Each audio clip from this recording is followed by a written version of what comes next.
Thankfully, we had Sasha Banks last night. Because if not, I don't know what positive feedback I could even be giving you guys this morning on this review and reaction show from Monday Night Raw last night. The go-home show, mind you, to the Royal Rumble.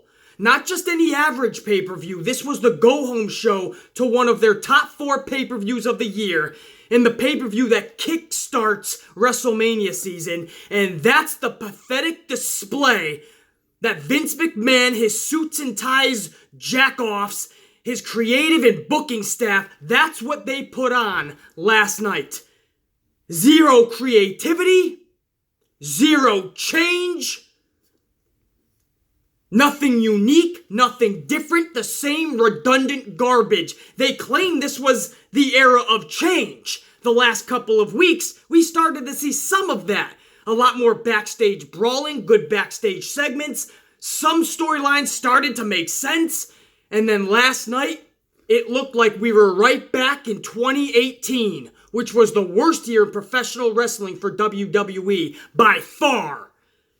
And last night, it was like we were right back in the middle of July 2018, October 2018, December 2018. Redundant match after redundant match. And while we'll get to Sasha Banks later on, no doubt, I have to address the elephant in the room at the beginning of this show because, in its entirety, the show was pathetic. And that might be being generous. When you look at "This is awesome," which is what that crowd was chanting for Seth Rollins and Drew McIntyre, that is the exact crowd Vince McMahon wants sitting their asses in those arenas. That's the type of crowd Vince McMahon wants watching on TV. The type of crowd that forgets what they just watched the week before. That forgets that they've already seen the same movie 100 times before. But if you actually got a brain between your dome piece, you know that you've seen that same movie 100 times before. In the last 6 months, I have seen Seth Rollins and Drew McIntyre 10 times before last night. From July on. 4 times one-on-one, 4 times in a tag team match, 2 more times in a 6-man tag match. I've seen every variation of Rollins and McIntyre numerous times. So in this era of change, what do they give us? Rollins and McIntyre again. Do your research, because I have. I've seen Rollins and McIntyre 100 times before, and here's the catch. I didn't forget what I watched. I knew what they did move for move. And it was redundant last night. That crowd totally forgot.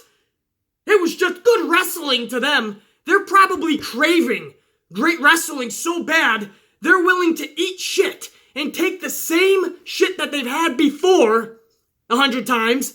They'll take it gladly again. And when they digest it next week, when he gives them Rollins and McIntyre again, they'll take it again. And then look at Vince and say, "Please, sir, can I have some more?" That's what this era is for fans. This is the "please, sir, can I have some more" audience. It's the "please, sir, can I have some more" era of professional wrestling. That's what today's fans are. They don't give a fuck. They'll just show up, they'll give you their money, and you can give them the same show over and over and over on autopilot, on repeat. It's like when you're driving and you're on a highway and you don't give a fuck about driving. You just don't want to. What do? You put it on cruise control and that car will drive for you.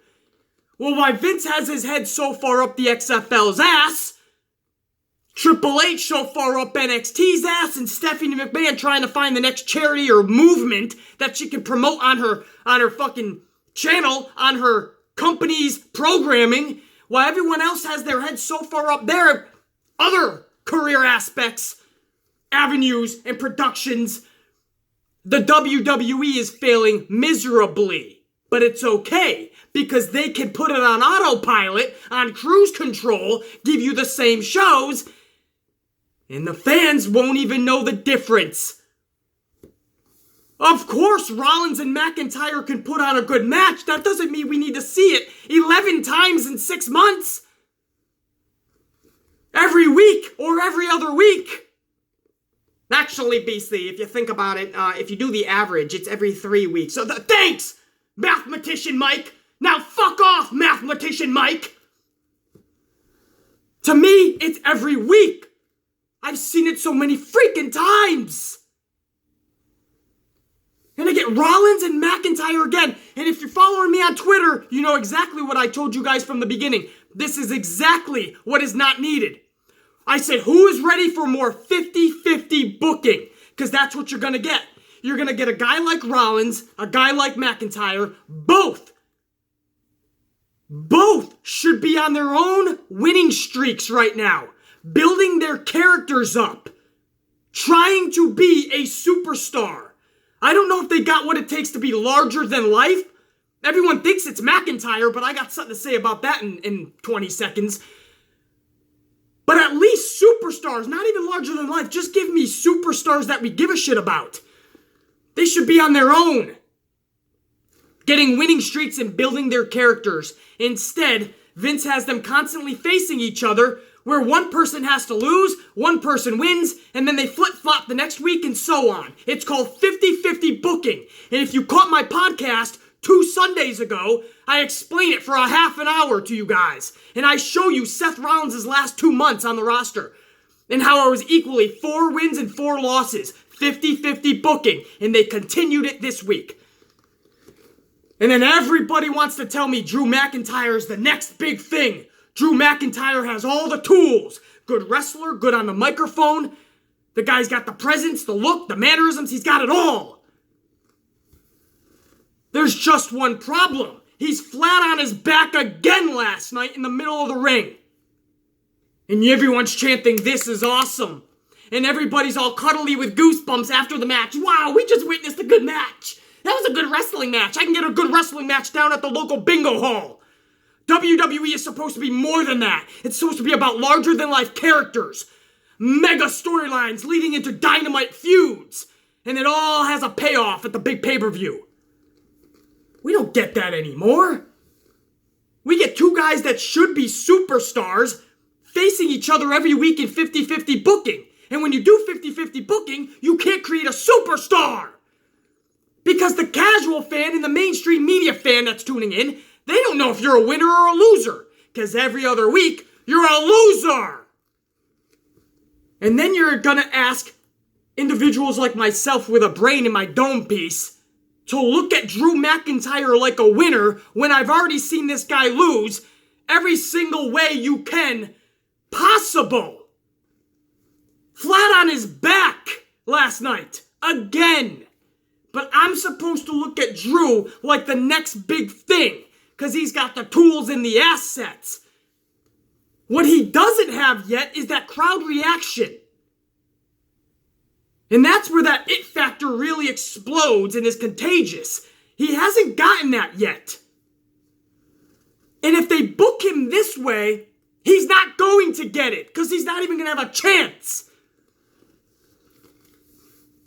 That's the truth about Seth Rollins and Drew McIntyre. I'm glad a lot of you guys enjoyed it, but that's like the movie industry. Universal Studios putting out the same Halloween, with Michael Myers, the same Halloween movie every 6 months. In WWE, it's every couple of weeks the same match, so just imagine if they put out the same movie every other week.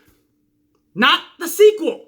Not Halloween 2, Halloween 3, Halloween 4. Imagine if they just put the same Halloween movie out every 6 months, every month, every other week. It's the same movie. After 6 months, are you going to be saying this is awesome? Or are you going to say, I already saw this fucking movie. Why is Blockers coming out every other month? Why is it the same Avatar movie every other month? The same movie every... If your favorite television show aired the same episode every other week, so every other week you get a new episode, but then every other week you got the same episode, the very first episode, you just get that every other week. Aren't you gonna ask why the fuck I'm getting the same episode? So then people, when I show show my displeasure and disgust for Vince McMahon putting on the same episode, people wanna get in their crying mode. They want to show their tears. BC, just take it for what it is, man. It was good wrestling, some of it. And some of it, they're just trying to work their way through 2019. Get them to WrestleMania, BC. That's all it is. No, not good enough. You can't do that shit because you're just giving us the same show. BC, it was just Rollins and McIntyre, man. No, it wasn't. We also got Elias versus Baron Corbin. In the last 6 months, I've seen them take each other on 13 times. Even more than Rollins and McIntyre. Elias had a chance to be a superstar like McIntyre, and guess what Elias is doing last night? Flat on his back, 1, 2, 3. Baron Corbin pins Elias again. He's done it in the past in 2018. He's doing it already in 2019. This era of change is off to a fucking banging start. Why the fuck am I even seeing Baron Corbin versus Elias again in a redundancy 2018 match? I thought this was the era of change. You just gave me Rollins and McIntyre in a rematch times 11. Now I'm getting Corbin and Elias in a rematch times 13. And on top of that, you got McIntyre flat on his back. You got Elias flat on his back. These guys could have been superstars. But Vince cares too much about 50-50 booking because he doesn't want anybody being larger than the company. I believe he's still booking to Roman Reigns. So when Reigns comes back, and we all hope he does, and we all hope he's doing good, by the way, Joe, nothing but the best. When he comes back, we're going to pick off right where we left off. Because I'm seeing nothing that's telling me any different. He's not trying to make any superstars. Not Finn Balor. I'll get to that in a few minutes. Nobody. Braun Strowman has been ruined every way you could think of under the sun. No new superstars. Elias and McIntyre, you're telling me those are the next big things? Yeah, it looked it last night, didn't it? That wasn't even the end of the same program, the same episode that I've seen in 2018 a million times. No, we stayed with the redundancy theme. The Revival gets another tag opportunity against Gable and Roode. How do they get this many fucking opportunities? But here we go again. And the Revival loses again. And everybody's crowd, not everybody. If you look at the crowds, even the This Is Awesome crowd from last night, when the Revival comes down, what do I always tell you guys? No reaction. Crickets. During the match. Crickets. When the match is over, whether Revival wins or loses. Crickets. Nobody gives a shit about the Revival except for this crowd on social media that feels like the Revival is the best team in the world because they had some damn good NXT matches and that they are the two superstars, and I use that lightly, superstars. They're the ones that are being mistreated the most. They need to leave more than anybody. Their talent is so exceptional. They're being held down more than anyone, and they cry on social media. And I'm looking at two 5'10" motherfuckers that are 220 pounds apiece, and it's far from all muscle, I assure you. And I'm looking at a team that had some good matches in NXT. They're good wrestlers, no question, but they have no it factor outside of good wrestling. BC, it's a wrestling show, though, and they're really good, so shouldn't they be? WWE especially is more than just good wrestlers. If WWE was based on good wrestlers, well, shit, the 205 Live guys would be running the show. Legit. Bill Bullshit Bandito from down the fucking at the local bingo hall, he'd be down in WWE right now. Danny Dipshit Dugenheimer, he'd be in WWE right now. He's a good wrestler. But they have the charisma and the personality of a bag of Doritos. Actually, that's giving it too much credit. I love Doritos. WWE is more than just good wrestling, guys. If you want that, there's New Japan Pro Wrestling, there's ROH, AEW's coming around. WWE has always been about larger-than-life superstars, big storylines, captivating us for epic feuds. And then we gotta see what happens at the pay-per-view because that's the payoff, the blow-off. It's not just about the good wrestling matches. Yes, we want to see those, no question. But the Revival, charisma-wise, what the fuck? You guys would think they're the second coming of Christ. What are they? They're a tag team that can do some good wrestling. That's a bonus, but tell me you got personality. Tell me you got charisma. Tell me you get a reaction. Tell me we should give a shit about you more than just what you can do in the ring, but how you can captivate us in a storyline. Grab us and get us invested in a promo. Come on, man. The Revival has never done that, even in NXT for me. Their matches with American Alpha in NXT, and DIY, and even Enzo and Cass, I love them. But on the main roster, if you're going to look at how they treated the tag division in every tag team in it, the Revival should be placed any higher than anyone else, even if they can out-wrestle the whole tag division. They still ain't captivating anybody, and I've done my research, and I ask you to do the same. Look at their reaction. You can't just blame Vince and booking for that. They don't have anything that's captivating us. And the truth is that even when they were having those good matches in NXT, they weren't captivating anybody in NXT.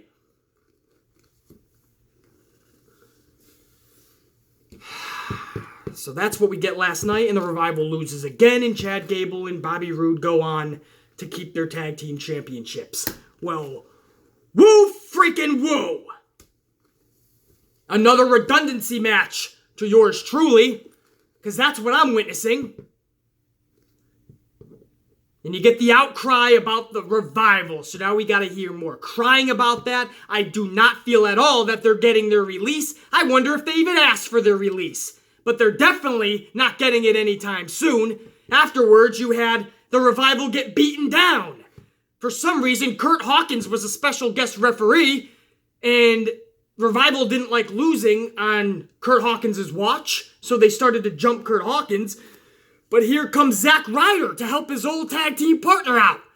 And Zack Ryder single-handedly is beating up the Revival. So now the Revival clowns and nerds are really crying on social media. What the hell? They're making the Revival look stupid. So now we get Zack Ryder and Curt Hawkins, and now they're gonna be a tag team again. The Edgeheads. Or whatever the fuck they're gonna call them. So I have no fucking idea. Weren't they the ones that used to be with Edge? I have no fucking... What was that Christian and... Who the fuck was... They were fucking... Was that Chris Jericho's cronies? They were cronies to somebody. I remember Ryder and Hawkins were a team of some sorts back in the day. And now it looks like we're just gonna try to recreate 10 years ago, 15 years ago. I have no fucking idea what this company is even thinking anymore.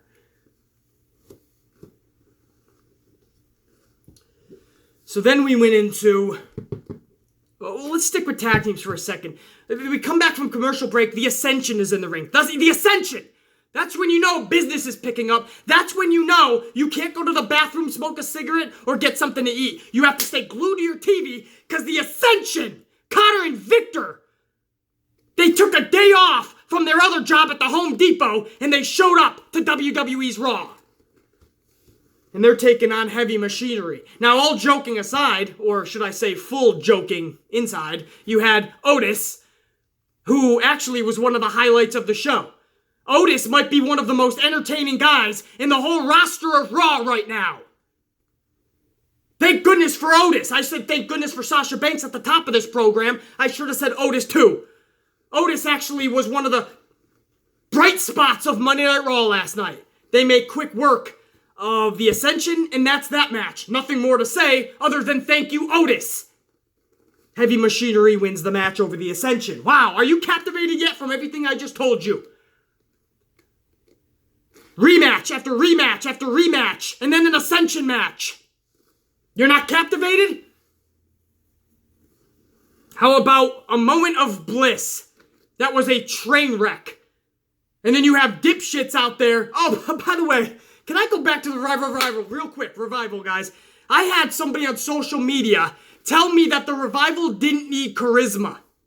They don't need charisma. They're a good tag team. Or no, they don't need charisma because the roster doesn't have charisma. And I'm like, what the fuck? I unloaded on this motherfucker, which I don't usually do, but it was a type of stupidity that I had to blow the son of a bitch up. Your counter argument is that nobody has charisma, so the Revival doesn't need it.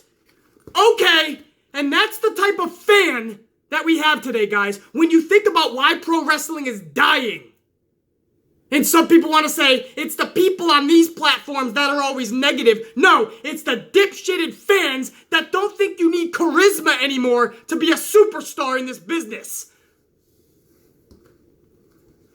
The fuck was this? I don't know what the fuck, man. He looked like a kid from his profile picture. I'm hoping that's all he was. But still, that is a tragic state of affairs that is today's professional wrestling fan. You don't need charisma. Who's Hulk Hogan and Randy Savage and Ultimate Warrior? I don't know them.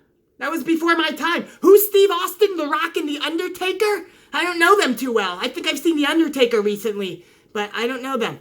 But you don't need charisma, BC. You don't need it. You don't need personality. If you can put on a good match, wow, this is the best day of professional wrestling ever. Okay, clown. How the heck you're watching me? I have no idea. I have not taught you anything? Maybe you're a brand new subscriber? I have no idea. But you need to be watching me a lot more, or you need to just part ways right now with the Amplified Man. Because I can't deal with that type of stupidity. And I won't. And I blew that motherfucker up on Twitter just to show that I won't deal with that type of stupidity. Now, moving on, though. Alexa Bliss's segment. Oh, this is a special kind of stupid as well, right? You talk about a train wreck, and then you wonder. Basically, I just feel that the sexy segments from last week just didn't have a place. I don't mind the sexy segments, BC, but they didn't make sense, BC, and that's why I didn't like it and turned away. No, you didn't like it and you turned away because it made you feel uncomfortable. Sexy girl on TV showing her bare naked arms. I bet you were throwing a fit last night, too. She showed her bare naked arms and her hands, too. Wow. Mommy! Bare naked hands and arms on a woman. Pretty lady. Because absolutely, the Alexa Bliss segment had purpose last week. They were going to go and show a visual of Alexa Bliss and say, coming up next, a moment of bliss. It's a prelude to what's to come. So instead of just having a generic picture of or showing of Alexa Bliss and having her drinking a coffee or something, they decided to give us a different element. A ton of dudes are watching. We know Alexa Bliss is a beautiful, sexy lady. Pretty lady. And they just had the PA walk in with a latte while she's getting dressed. Nothing was shown, completely covered. She was just like, get out of here. What are you doing? It's a element of surprise. That kind of when you're sitting on your couch or your king's chair or your queen's chair and you're watching the program and it's all kind of mundane and then you got a guy walking in on Alexa Bliss getting chair, it kind of perks your senses a little. Not because you're a fucking pervert. It was a little bit of a shock and awe. Oh shit, he walked in on Alexa. It's a different element. It's a TV show with characters. It's okay to do that. It absolutely had purpose. And then we go to commercial, and a moment of bliss is up next. So now you kind of got to stay tuned, because Alexa Bliss is coming out. She was just walked in. Is she going to be in a good mood? Is she pissed off now? Just because it wasn't a big element like you wanted, doesn't matter. It's still a better element than what we would have had, which was just Alexa Bliss drinking her coffee while the graphic is up saying moment of bliss coming up next. So yes, it has purpose. Listen to me more often. Don't just fucking get excited to leave your comment. Oh shit, I gotta leave something even if it's stupid. No, don't do it. I gotta do it. I'm leaving my stupid comment. BC, it served no purpose. That's why I didn't like sexy scenes. Mandy Rose's served no purpose. It was an entire storyline in SmackDown. But you're right, no purpose. Because it made you feel uncomfortable. Moment of bliss last night. Nia Jax comes out, says a couple of words. Ember Moon comes out, says a couple of words. Everybody comes out and says some words. Mickie James, Alicia Fox, the Riot Squad comes out with Nikki Cross. But last week, wasn't Nikki Cross a face? Now she comes out with the Riot Squad. I can't... You can't make this shit up, man. They don't know what they're doing in Nikki Cross. At all. And to be honest, I don't know if it matters anymore. I really don't. Because this is just the train wreck from 2018. And until they show that they consistently put on better shows, I'm not going to give them any benefit of the doubt. All of a sudden, all the ladies up there started brawling on the Moment of Bliss. They brawled backstage. And at Gorilla, all of a sudden, Vince McMahon's desk is moved out of the way. There's nothing there, so they can all just mosey in and brawl each other. Gee, that wasn't set up perfectly. Or imperfectly, I'd say. And then afterwards, when that train wreck was over, here comes Lacey Evans. And you talk about a Shockmaster-esque debut. Maybe not as embarrassing as the Shockmaster, but Lacey Evans comes up when she tries to grab the microphone from Alexa Bliss. Her hat totally covers her eyes, totally fucking... So she can't even see. She's got to like put up her... Hello guys, I'm Lacey. That was a train wreck. That goes to show you how Lacey Evans is going to be viewed on this fucking roster. As a fucking joke, as she should be. Lacey Evans jumps in front of everybody on the NXT roster. Bianca Belair, Shayna Baszler, Io Shirai, Kairi Sane. I can keep going and on and on. And it's Lacey Evans, another blonde bombshell that Vince McMahon wants to shoot up, catapult to the main roster. Her hat's covered her eyes. She doesn't even think to like just real quickly just move it off. She keeps it there for a second. Like, oh, that I meant to do that. I meant to fucking blind box this shit. What is it, Bird Box? I meant to try the Bird Box challenge. Come on, man. Put that shit up. She's talking about how these ladies are classless, and at the Royal Rumble, she's going to show class because she's entering. And then after, the biggest pop of the night was actually Alexa Bliss. That goes to show you the fucking crowd last night and the fucking show that they put on. Alexa Bliss announced she is returning to the ring at the Royal Rumble, and she's going to be a part of it. And that got a pop. People loving themselves some Alexa Bliss. I'm cool with that. But when that's one of the biggest pops of the night, that goes to show you the show was absolute fucking pathetic garbage. What else? Be fucking real. I'm probably going to skip a bunch of shit, guys, and it's probably for the best because there was nothing fucking good. Oh, how can I skip this? The Pose Down Challenge. For 5 minutes, I watched Bobby Lashley and Apollo Crews do a pose-off. Lashley thinking he actually is the shit, and Apollo Crews making a mockery of it, and some people are like, I like this segment. This is the most personality I've seen out of Apollo Crews. Maybe you're right, but the problem is I don't want to see Apollo Crews just be a comedy act. We already have R-Truth as the comedy act. Apollo Crews has to be more than just comedy. Does he have that type of charisma and personality? I'm not so sure, and I like Apollo. Maybe the comedy is the only thing he's going to have going for him. The problem with that is, how long is that going to last? Comedy acts in WWE usually don't last a long time. Even Santino Marella died down, and we thought that would be a forever comedy act. R-Truth goes through ebbs and flows in his comedy routine through the years. So if that's the route they're going with Apollo Crews, it ain't going to last long, I assure you. I promise you guys. This led to Lashley and Apollo. Who the fuck even... I don't even care who fucking won this match. Lashley, I believe, had the upper hand when it was all said and done. But it was all for nothing. I think Apollo actually lost him. So what was the even point? I have no idea. I think it was Martin Luther King. I really do believe this. Martin Luther King Day. And Vince McMahon, that's his most awkward day of the year. I won't jump into details. You guys know what I'm saying. Vince McMahon, it's his most awkward day. He tries to overdo it. He's like, wait, I do have two black guys on the roster, right? Apollo and Bobby. Put them in the ring together so people can see that. Because isn't it Michael Luther King Day? No, Vince, it's Martin Luther. That's right, it's his day.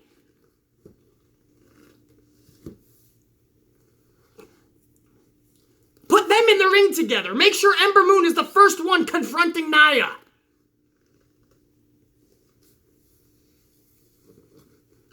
You know, it's one of those, it's one of those things, man, where how can you not help but laugh at how mind-bogglingly dumb this company can be? Honestly. Because you have talents there, man. Ember Moon is being treated like that. How can I take Ember Moon seriously again? From April of 2018, she debuted on the main roster. We're in the first month of 2019, and I still see no light at the end of the tunnel for Ember Moon. And when she finally gets momentum, if they ever decide to push her, are we supposed to just forget that this could be Ember Moon? Like this mediocrity, that's what she's living in. This lackluster? Am I supposed to just forget that? That's why I tell you with Braun Strowman. We're supposed to just forget that he was a complete 10-year-old with a 10-year-old at WrestleMania, tag team champions. We're supposed to believe that he acts like a 10-year-old, or he doesn't act like a 10, that he could be a mature, badass, actual threat in pro wrestling. No. Braun Strowman has showed time and time again he's nothing more than an immature baby that can't get his way. That's his character. When he's supposed to be badass, he's not. He's great at lifting up limousines and trashing backstage areas and throwing around jobbers. But when it comes to actual competition, he's like a deer in headlights. He's scared shitless. We saw it again with Brock last night. Brock starts off Monday Night Raw with Paul Heyman. A 10-minute fucking promo. I love Paul Heyman and I love his promos, but this was 5 minutes too long. Get to the point! And then Braun comes down to the ring. And Braun won't even get in the ring real quick because Brock Lesnar is toying with him. Brock's like, yeah, you want to come in? No. Oh, you want to come in? Come in. No. And Vince McMahon even had to get on the mic and tell Brock, stop playing with him. Stop toying with him. He finally lets Braun Strowman into the ring. That's your monster? You would expect Braun to come in and annihilate anyone in his path. It looks like he's scared to even get in the ring. He finally gets in the ring and he doesn't do anything to Brock. He starts talking to him. Brock, you're lucky that I'm not in the Rumble. And last week, you cost me $100,000 in the match with you. And you can see Brock just laughing. And if you read his lips, he's saying, sucks for you, not for me. So he's crying more. This is Braun Strowman's character. He cries his shit. He won't lay his hands on Brock. He looks like a baby. He looks like he's scared shitless. He's always like that around Brock. And here comes Finn Balor. Finn Balor. Pop collar smiley Finn. Who announced earlier in the day that he will not be the Demon. That is official. That's from Finn Balor's words himself. At the Royal Rumble, you will not be seeing the Demon. You will be seeing Pop Collar Smiley Finn. 190 pounds. He claims he's 5'11". I give him no more than 5'10", and he's going to take on 6'3", 295-pound Brock Lesnar. No Demon. No special, larger-than-life character. It's just going to be 190-pound Finn versus almost 300-pound Brock. And we just got to believe it. Believe in what we're watching. I enjoyed the Daniel Bryan-Brock match. I enjoyed AJ Styles and Brock, but where do we draw the line? What is next at WrestleMania? Are we going to get Mustafa Ali versus Brock Lesnar? I shouldn't say that. Some fans will actually be like, BC! What an idea! Mustafa should be the next champ. That's not a joke, by the way. I saw some wrestling forums This is where clowns all get together and they leave all their fucking, their ideas. And this is where fucking literally, there's people on there claiming Mustafa Ali deserves to be the champion right now. Mustafa Ali deserves the push to the moon.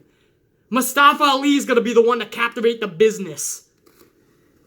And I can't help but think back to that fan on Twitter, fan of BC Amplified, or at least a fan of WWE, but when he said, oh, you don't need charisma anymore, you just gotta be a good wrestler. This is what we're living in today, I guess, man. You know what I mean? You gotta keep up with the times. Today's wrestling fan is uninformed, uneducated, and dumb as rocks. They just are. They don't understand the psychology that goes behind professional wrestling and that goes into professional wrestling, that goes into building characters, building superstars, building ones that are eventually going to become larger than life, creating and building storylines, creating and building feuds that we give a shit about. They don't know what goes into it anymore. They just think it's one big indie scene. Two good wrestlers put on a good wrestling match. That's all I need. I could see it 100 times in a month. As long as it's good, but it's the same moves. If you remember what you're watching, they're doing the same things to each other. They're switching the rotations a little bit, but you're seeing the same thing. Don't you want to see anything new with maybe new characters, new superstars taking on each other, new feuds, new story? No, that's okay, BC. It's going to be a good wrestling match, I feel. Yes, but you've seen it so many times. Yeah, but I've seen the same movies a bunch of times too. I don't mind. If it's a good movie, I'll watch it 100 times. All right, suit yourself. We all have that one or two movie that we've seen 100 times, no doubt. The problem with WWE is they give us the same movie 100 different times in the same program. Every match is the same movie every week. That's the issue. You got Finn Balor now, who's not going to be the Demon. He's just going to be Finn. And he thinks that's the best shot he's got against Brock.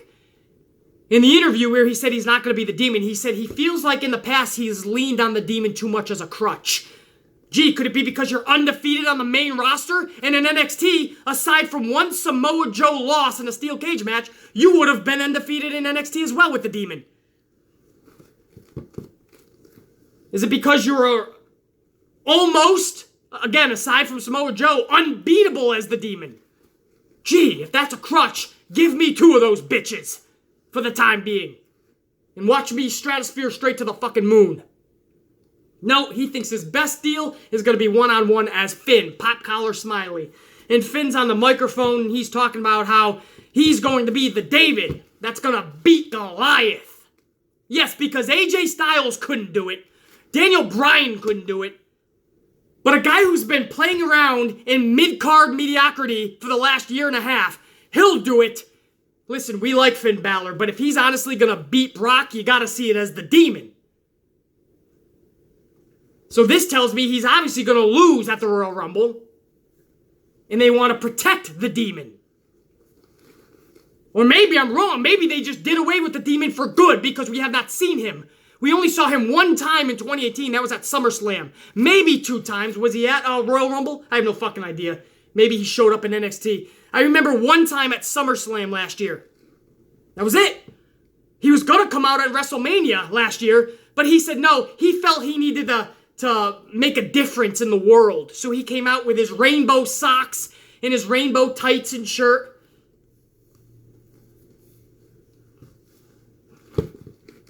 Fuck building an awesome wrestling character. I'll try to save the world today. I'll try to make a difference. Do that on social media. Do that in interviews. Do it on Raw. WrestleMania, man. Everybody was intrigued and excited to see the Demon, and you came out like an exploding bag of Skittles. A rainbow that just shot out of the fucking Golden Gate Bridge.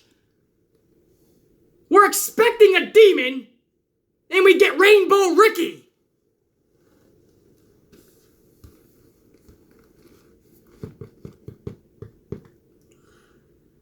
What happened? I don't even know what happened. So then Vince says, Brock, have a seat near ringside, and we're going to get a David and Goliath now. Finn Balor versus Braun. Seen it before! Everyone's acting like this is the first time. This is great. Oh, I've seen it so many times. So here we go again. We're starting off Raw with 20 minutes of blah, blah, blah of meaningless bullshit from Paul Heyman to Vince McMahon to Finn Balor to Braun Strowman. Nobody is saying anything of importance. We go into Balor versus Braun. Obviously, Brock Lesnar gets involved. But through this whole thing, Balor is basically beating Braun Strowman's getting his ass kicked every which way. I mean, Finn Balor was getting the best of Braun. You're telling me Braun Strowman is... The booking of Braun Strowman is so ridiculous, I can never take him seriously. Not only did they fuck him up a million different ways since his debut on the main roster, but then they bring him back to flipping over a limousine so he looks badass again, and then the following week, he can't even take out Finn Balor in 2 minutes. Not even 5 minutes. Not even 10 minutes. In fact, Finn Balor is beating the fuck out of him. And why have it stop there? You're not believing that? That's not realistic to you? How about Balor beats the shit out of Brock Lesnar? Because he was doing that last night too. At the same time he's beating up Braun, he's beating up Brock. And if you have a brain in your skull, you are forced to believe this shit is possible. Finally, Brock gets in the ring and delivers one F5 and takes out Balor, and then he leaves. That was it. That was the setup between Finn Balor and Brock. What did that get?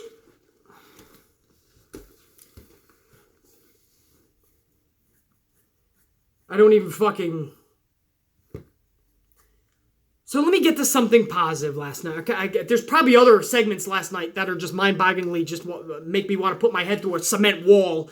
But let me get to something positive. This was Sasha Banks. There, I said it. That's my positive. That's the show, guys. The match was a botch quest by everybody. I call it botch quest. Bayley, decent, but not the Bayley I've been seeing. Bayley has been on fire lately. Last night, not so much. I've noticed I've seen the best of Bayley when she's on her own. Same with Sasha. But at least Sasha brought the fire last night, and I think she knew she had to because everybody else was off their game.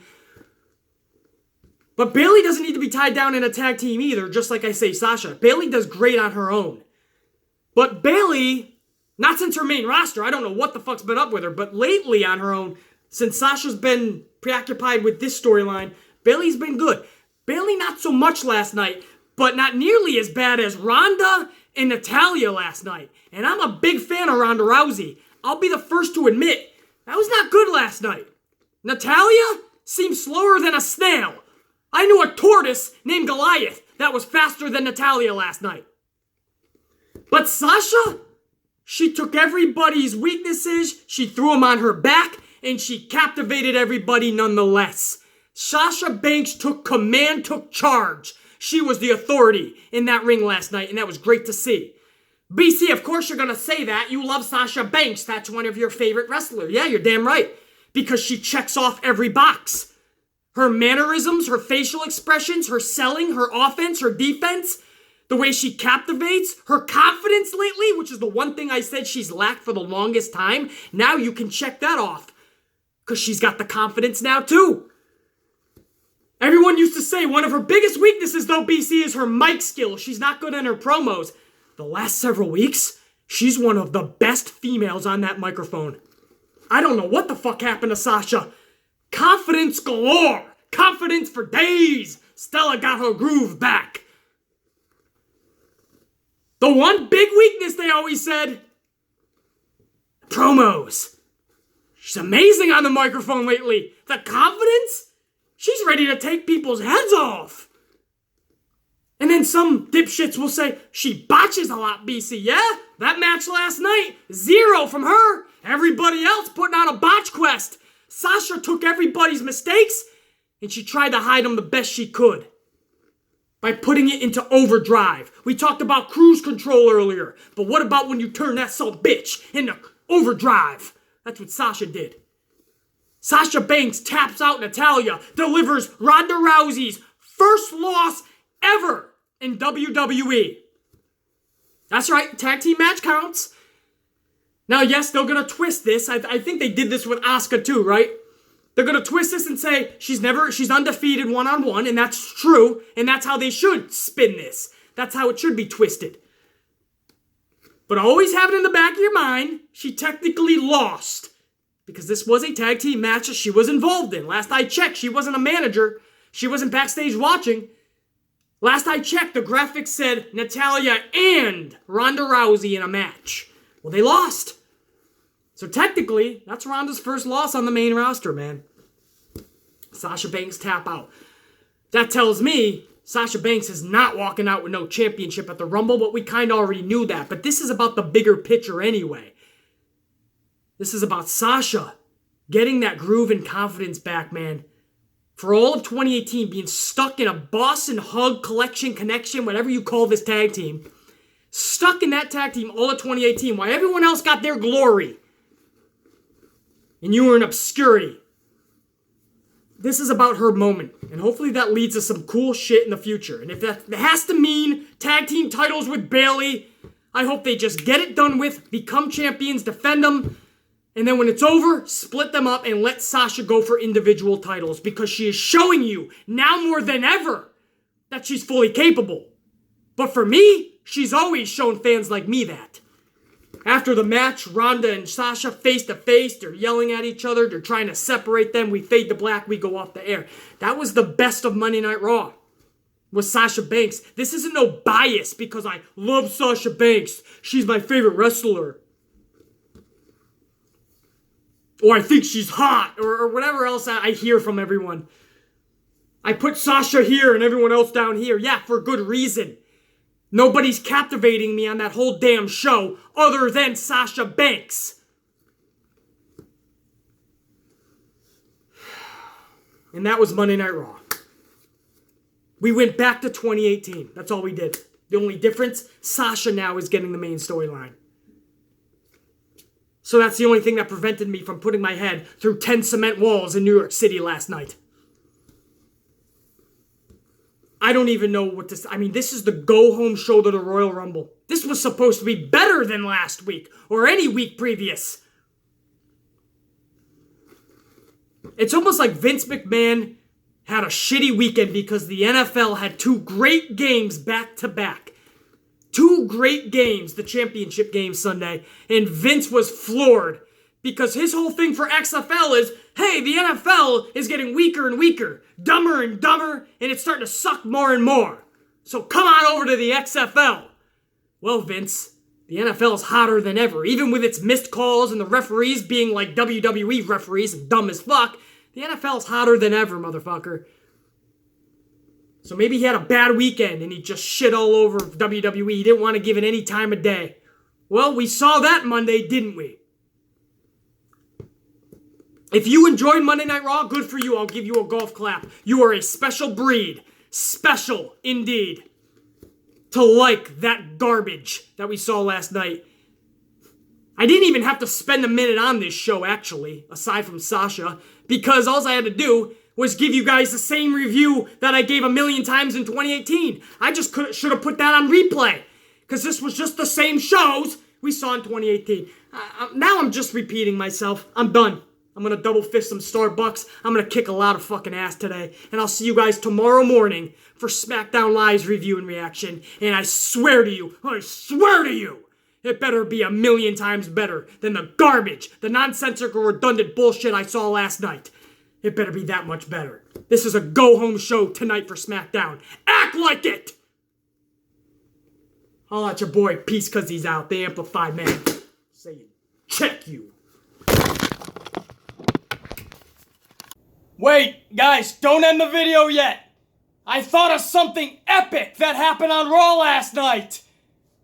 Titus O Neil announced he's entering the Royal Rumble. Yes, Titus O Neil. He has decided, and he has come forward, and he has declared he's entering the Rumble. Guys, where the fuck is everyone going? Did you not hear? Guys, it's Titus!